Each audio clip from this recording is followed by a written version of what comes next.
বিজেপির আরও এক বিধায়ক তৃণমূলে, ফুল বদল শুভেন্দুর জেলার পদ্ম বিধায়কের। দল ছাড়লেন হলদিয়ার বিজেপি বিধায়ক। তৃণমূলে যোগ বিজেপি বিধায়ক তাপসী মণ্ডলের। বিজেপির বিরুদ্ধে বিভাজনের রাজনীতির অভিযোগ। যেভাবে বিভাজনের রাজনীতি চলছে, আমরা দেখছি যে সেই বিভাজনের রাজনীতি বাংলার মানুষ প্রত্যাখ্যান করেছে। সেই বিভাজনের রাজনীতি আমার পক্ষে মেনে নেওয়া কঠিন থেকে কঠিনতর হচ্ছিল। বিভিন্নভাবে তার প্রতিবাদ করার পরেও তার কোনো পরিবর্তন হয়নি এবং সেভাবেই বিভাজনের রাজনীতি চলছে। সমস্ত কার্যকর্তাদের নিয়ে বা সাধারণ মানুষকে নিয়ে একসঙ্গে চলার যে পরিবেশ, সেই পরিবেশকে প্রতিনিয়ত বিঘ্নিত করছে দলের মধ্যেকার নেতৃত্বরা। বিধায়কের দলবদলে গুরুত্ব দিতে নারাজ শুভেন্দু। পদ না পেয়ে দলবদল বলেই দাবি বিরোধী দলনেতার।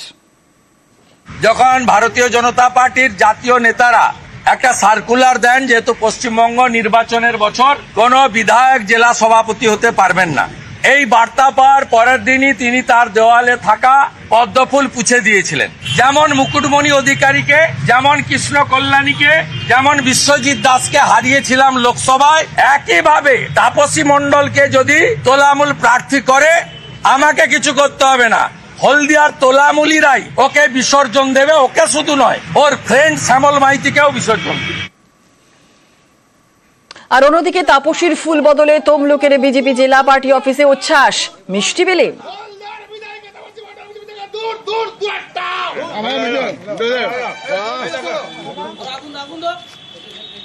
হ্যালো